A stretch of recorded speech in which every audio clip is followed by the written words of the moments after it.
Genesis chapter 43. Now the famine was severe in the land, and it came to pass, when they had eaten up the grain which they had brought from Egypt, that their father said to them, Go back, buy us a little food. But Judah spoke to him, saying, The man solemnly warned us, saying, You shall not see my face unless your brother is with you. If you send our brother with us, we will go down and buy you food. But if you will not send him, we will not go down. For the man said to us, You shall not see my face unless your brother is with you. And Israel said, Why did you deal so wrongfully with me as to tell the man whether you had still another brother? But they said, The man asked us pointedly about ourselves and our family, saying, Is your father still alive? Have you another brother? And we told him according to these words. Could we possibly have known that he would say, Bring your brother down? Then Judah said to Israel, his father, Send the lad with me, and we will arise and go, that we may live and not die, both we and you, and also our little ones. I myself will be surety for him. From my hand you shall require him. If I do not bring him back to you and set him before you, then let me bear the blame forever. For if we had not lingered, surely by now we would have returned this second time. And their father Israel said to them, If it must be so, then do this. Take some of the best fruits of the land in your vessels, and carry down a present for the man, a little balm and a little honey, spices and myrrh, pistachio nuts and almonds. Take double money in your hand, and take back in your hand the money that was returned in the mouth of your sacks. Perhaps it was an oversight. Take your brother also, and arise, go back to the man. And may God Almighty give you mercy before the man, that he may release your other brother and Benjamin. If I am bereaved, I am bereaved. So the men took that present and Benjamin, and they took double money in their hand, and arose and went down to Egypt. And they stood before Joseph. When Joseph saw Benjamin with them, he said to the steward of his house, Take these men to my home, and slaughter an animal, and make ready, for these men will dine with me at noon. Then the man did as Joseph ordered, and the man brought the men into Joseph's house. Now the men were afraid because they were brought into Joseph's house, and they said, It is because of the money which was returned in our sacks the first time that we are brought in, so that he may make a case against us and seize us, to take us as slaves with our donkeys. When they drew near to the steward of Joseph's house, they talked with him at the door of the house and said, O sir, we indeed came down the first time to buy food. But it happened when we came to the encampment that we opened our sacks, and there each man's money was in the mouth of his sack, our money in full weight. So we have brought it back in our hand, and we have brought down other money in our hands to buy food. We do not know who put our money in our sacks. But he said, Peace be with you. Do not be afraid. Your God and the God of your father has given you treasure in your sacks. I had your money. Then he brought Simeon out to them. So the man brought the men into Joseph's house and gave them water, and they washed their feet, and he gave their donkeys feed. Then they made the present ready for Joseph's coming at noon, for they heard that they would eat bread there. And when Joseph came home, they brought him the present which was in their hand into the house, and bowed down before him to the earth. Then he asked them about their well-being, and said, Is your father well?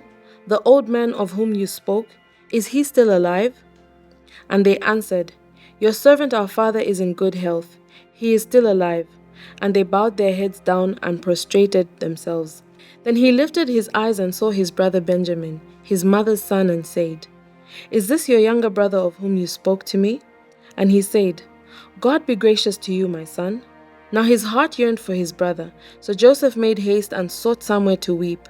And he went into his chamber and wept there.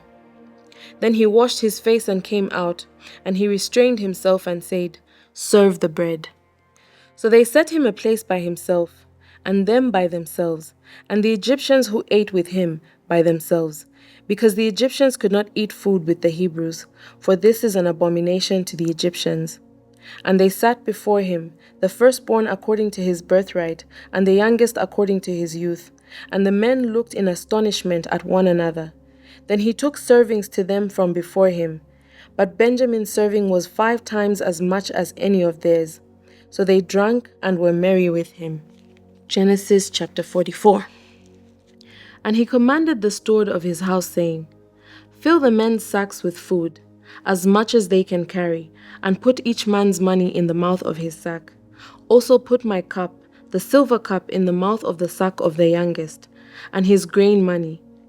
So he did according to the word that Joseph had spoken. As soon as the morning dawned, the men were sent away, they and their donkeys. When they had gone out of the city and were not yet far off, Joseph said to his steward, Get up, follow the men, and when you overtake them, say to them, Why have you repaid evil for good? Is not this the one from which my Lord drinks, and with which he indeed practices divination? You have done evil in so doing. So he overtook them, and he spoke to them these same words. And they said to him, Why does my Lord say these words? Far be it from us that your servants should do such a thing. Look, we brought back to you from the land of Canaan the money which we found in the mouth of our sacks.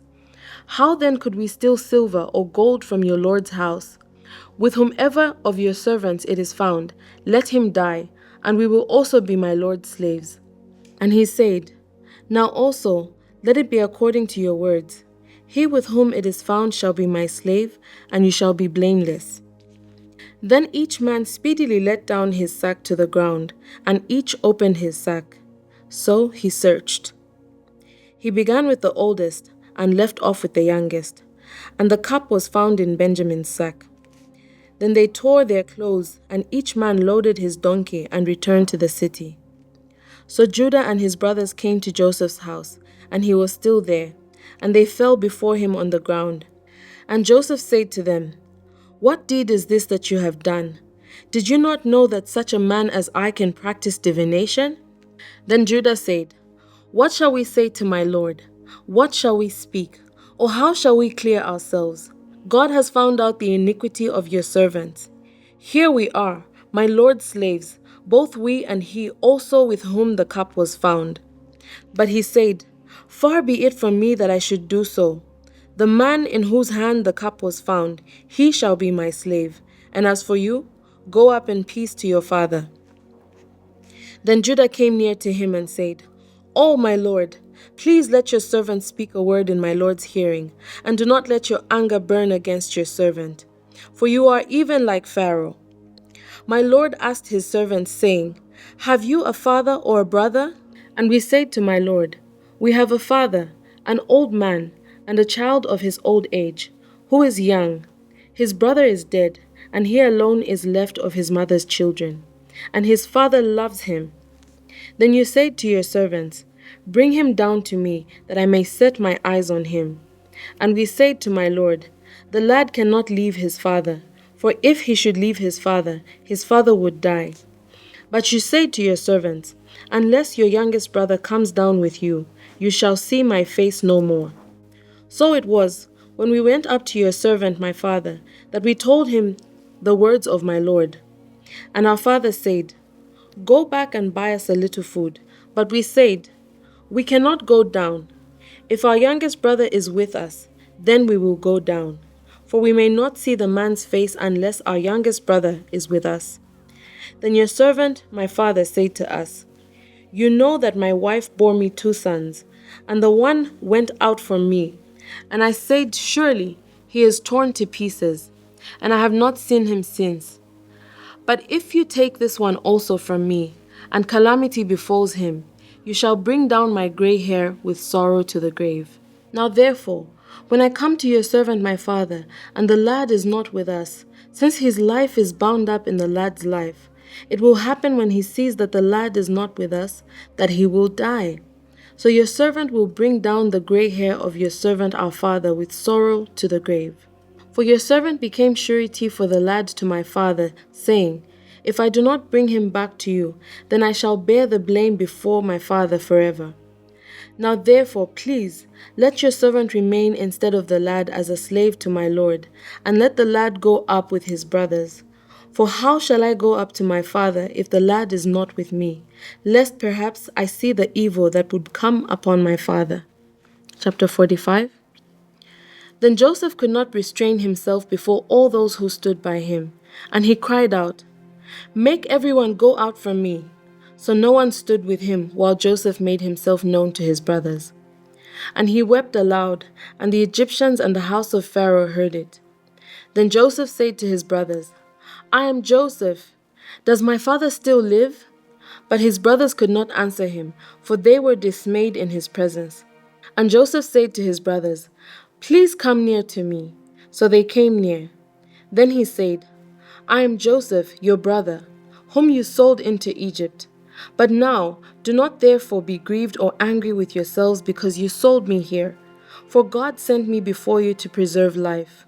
For these 2 years the famine has been in the land, and there are still 5 years in which will be neither plowing or harvesting. And God sent me before you to preserve a posterity for you in the earth, and to save our lives by a great deliverance. So now it was not you who sent me here, but God. And he has made me a father to Pharaoh, and lord of all his house, and a ruler throughout all the land of Egypt. Hurry up and go to my father, and say to him, 'Thus says your son Joseph, God has made me lord of all Egypt. Come down to me, do not tarry. You shall dwell in the land of Goshen, and you shall be near to me, you and your children's children, your flocks and your herds, and all that you have. There I will provide for you, lest you and your household and all that you have come to poverty, for there are still 5 years of famine. And behold, your eyes and the eyes of my brother Benjamin see that it is my mouth that speaks to you. So you shall tell my father of all my glory in Egypt, and of all that you have seen, and you shall hurry and bring my father down here." Then he fell on his brother Benjamin's neck and wept, and Benjamin wept on his neck. Moreover, he kissed all his brothers and wept over them, and after that his brothers talked with him. Now the report of it was heard in Pharaoh's house, saying, "Joseph's brothers have come." So it pleased Pharaoh and his servants well. And Pharaoh said to Joseph, "Say to your brothers, 'Do this, load your animals and depart. Go to the land of Canaan. Bring your father and your households and come to me. I will give you the best of the land of Egypt, and you will eat of the fat of the land. Now you are commanded, do this. Take carts out of the land of Egypt for your little ones and your wives. Bring your father and come. Also do not be concerned about your goods, for the best of all the land of Egypt is yours." Then the sons of Israel did so, and Joseph gave them carts according to the command of Pharaoh, and he gave them provisions for the journey. He gave to all of them, to each man, changes of garments, but to Benjamin he gave 300 pieces of silver and 5 changes of garments. And he sent to his father these things: 10 donkeys loaded with good things of Egypt, and 10 female donkeys loaded with grain, bread, and food for his father for the journey. So he sent his brothers away, and they departed. And he said to them, "See that you do not become troubled along the way." Then they went up out of Egypt, and came to the land of Canaan, to Jacob their father. And they told him, saying, "Joseph is still alive, and he is governor over all of the land of Egypt." And Jacob's heart stood still, because he did not believe them. But when they told him all the words which Joseph said to them, and when he saw the carts which Joseph had sent to carry him, the spirit of Jacob their father revived. Then Israel said, "It is enough. Joseph my son is still alive. I will go and see him before I die."